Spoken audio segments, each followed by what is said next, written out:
Лучшие друзья Митч и Джек едут по безымянному шоссе посреди пустыни. Оба они кажутся окровавленными и находятся в состоянии паники. По пути Митч смотрит на фотографию его дочери Кэтрин, прежде чем посмотреть на летающее существо издалека.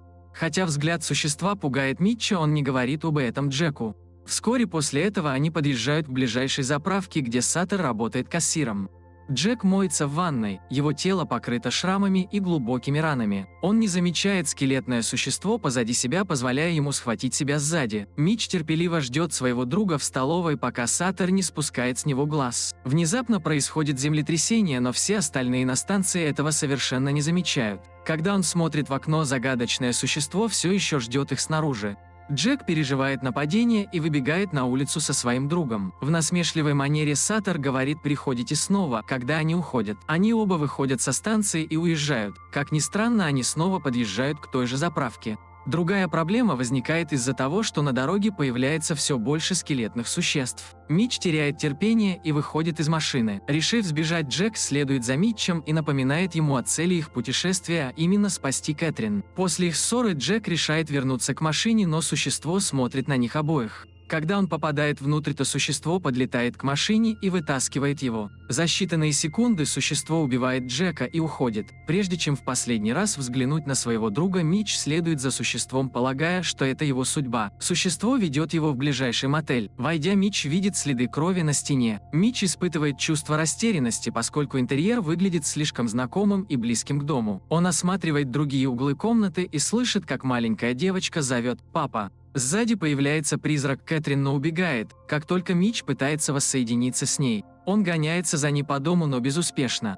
Кэтрин продолжает умолять Митча помочь ей, но ее крики становятся приглушенными. В соседней комнате Сэдди, Ава и Ким, участники группы The White Titus, готовятся к следующему концерту. Во время путешествия они останавливаются у известных достопримечательностей, чтобы сфотографироваться и развлечься. У них спускает колесо, и им приходится остановиться на шоссе. Они пытаются связаться с друзьями, но в данный момент никто из них недоступен. Даже их телефон не смог определить их местонахождение, что поставило их в гораздо более беспомощное состояние. Несмотря на это, Ким остается в хорошем настроении и говорит, что вместо этого им следует выпить вместе, пока ждут помощи. После нескольких часов, простоя в затруднительном положении, мимо проезжает машина. Внутри находится дружная пара – Дейл и Бетти, которые предлагают их подвезти. Сэдди вежливо отказывается и сообщает паре, что они привыкли спать в своем фургоне. Несмотря на их дружелюбный фасад, девочки чувствуют другую атмосферу и решают остаться. Когда пара уезжает, у Ким меняется настроение, и она говорит, что они – их лучший шанс получить помощь. По пути они знакомятся друг с другом. Сэдди замечает медвежью ловушку и спрашивает о ней Бетти. По словам Дейла, это для койотов. Наконец они приезжают в дом, и девочек приветствуют в скромном жилище. Бетти даже приводит их в комнату, где они могут оставаться столько, сколько захотят. Прежде чем Бетти уходит от них, Сэдди слышит, как она упоминает об их покойном друге Алексе, что она находит странным. Напротив, ни Ким, ни Ава, похоже, не заметили, что сказала женщина. Сэдди выражает беспокойство по поводу того, чтобы оставаться дома, но они убеждают ее расслабиться и повеселиться. Позже, тем же вечером, Кенсингтоны, Реймонд, Банни и их сыновья-близнецы приходят на ужин. Перед едой они молятся, держась за руки.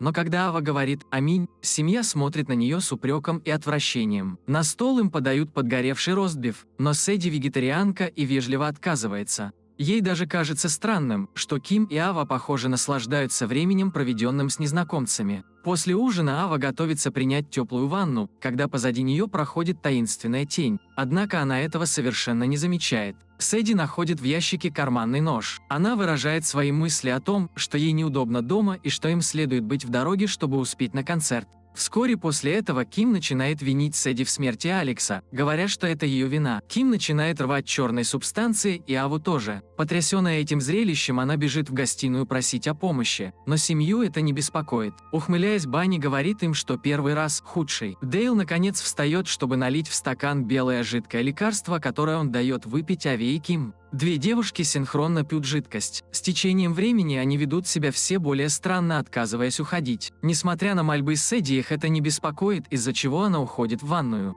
Внутри она просматривает старые фотографии группы и плачет из-за смерти Алекса. Спустя несколько мгновений она возвращается в комнату и видит у окна близнецов. Сэдди немедленно закрывает окно и защищает себя карманным ножом, который она нашла ранее. Она сидит у кровати и в конце концов засыпает. Сэдди снится, как Алекс спрашивает ее, почему она бросила его. Когда Сэдди просыпается, Ава и Ким ушли. Она выглядывает в окно и видит, что ее друзья вместе с двумя семьями вокруг костра, участвующие в культовом ритуале. Во время пения Бетти, Дейл, Банни и Раймонд порезались и своей кровью нарисовали символ на лбу девочек. На них нарисован треугольный символ, и глаза Авы и Кима преображаются, как и у остальных. Наблюдая за ритуалом из ближайшего куста, Сэдди застревает в медвежьем капкане, заставив ее издать слабый крик. Шум привлекает всеобщее внимание, и ее друзья идут к ней. Ава и Ким жутко ползут в ее сторону, но Сэдди удается остановить их. Она высвобождается из капкана и укрывается в небольшом сарае. Вскоре после этого из темноты появляется призрак Алекса. В страхе она бежит обратно на шоссе в надежде, что помощь когда-нибудь придет. Тем временем мужчина по имени Лукас едет по шоссе и разговаривает со своей женой Клэр по телефону. Он продолжает рассматривать фотографии, сильно отвлекая его в дороге. Из-за этого Лукас случайно сбивает Сэдди. Все еще находясь в состоянии шока, он решает спуститься и видит, что Сэдди живая. Лукас звонит в службу 911 и просит о помощи, но он не может сообщить диспетчеру, где он находится. Даже его телефон не мог определить местоположение с помощью, чтобы диспетчер соединил его со службой неотложной медицинской помощи.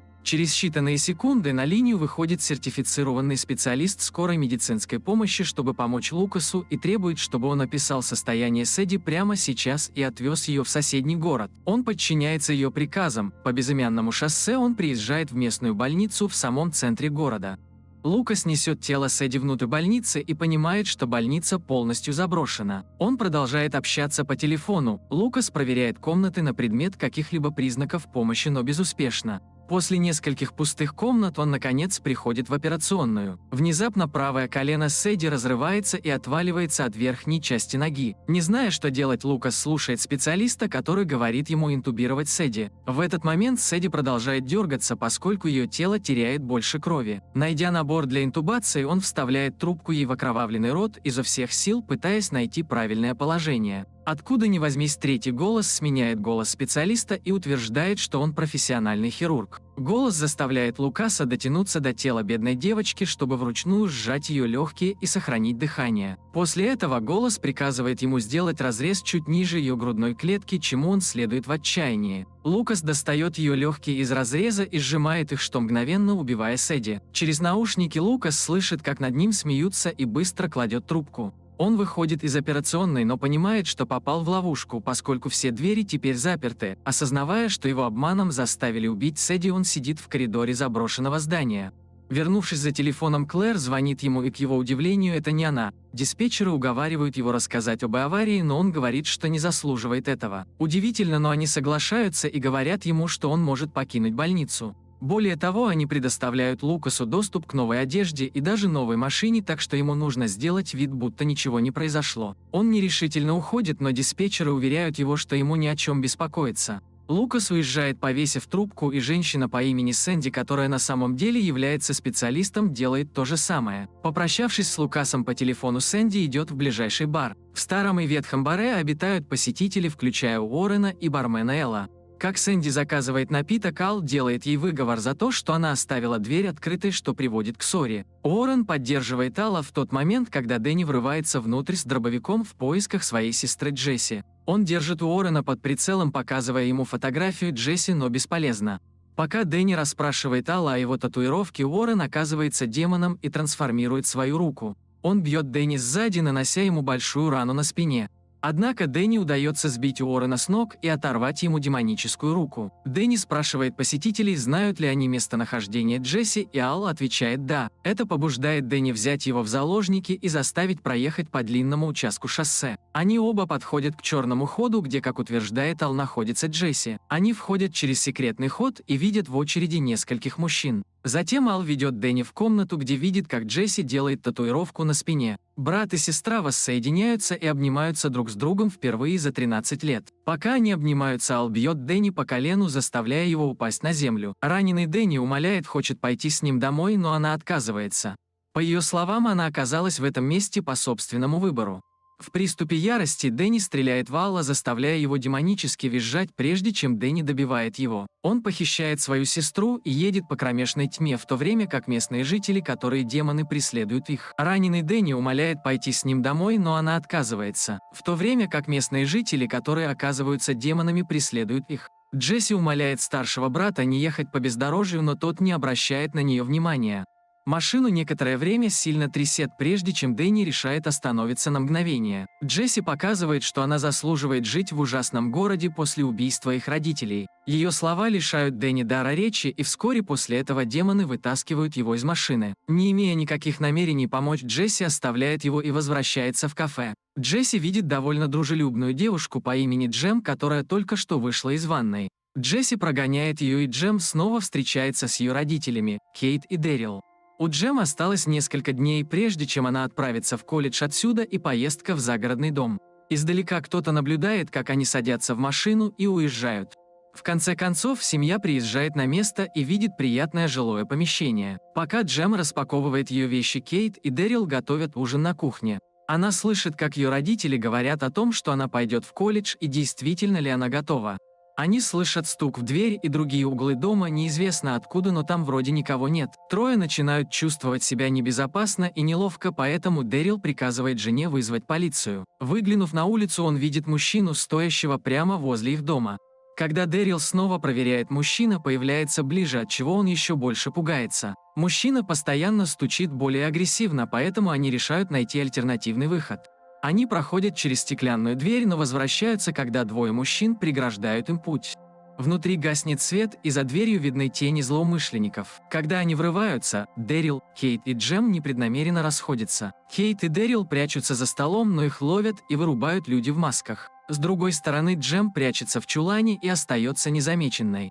Вернувшись в гостиную, мужчины противостоят Дэрилу, заставляя его понять, что он действительно их знает. Один из них шепчет Кейт, что сделал ее муж, и она удивляется секрету Дэрила. Он неоднократно извиняется перед Кейт, которой теперь безжалостно затыкают рот. Кейт, к сожалению, убивают. Пока Дэрил скорбит, в машине включились фары и звуковой сигнал, привлекая их внимание. Один из них выходит проверить, но никого не видит в машине. Когда он возвращается в дом, Джем наносит ему удар ножом, прежде чем взять биту. Двое мужчин противостоят ей снаружи и приказывают ей идти. Джем уезжает сама, а мужчины закалывают Дэрила. На его последнем вздохе они заставляют его посмотреть на фотографию Кэтрин и показывают, что они Мич и Джек. Выйдя из дома, Джем бьет их битой. Джек преследует ее внутри дома, но ей удается ударить его. Она видит трупы своих родителей, прежде чем сбежать, но Мич убивает ее в процессе. На мгновение волнение утихает, но ненадолго. Существо с щупальцами выходит из тела Джема и ее родителей. Когда они пытаются бежать, третьего человека затаскивает существо из-под земли. Мич и Джек испытывают небольшое облегчение после того, как чудом избежали смерти, но существа продолжают преследовать и атаковать их. Один даже преграждает им путь, но Джек ускоряется и сбивает его. После этого они оба соглашаются вернуться домой, проезжая по безымянному шоссе. Окровавленными руками Мич цепляется за фотографию Кэтрин, очень скучая по ней. Мич замечает существ по пути в глуши, но не говорит об этом Джеку. Они снова оказываются на той же заправке, где их ожидает Саттер.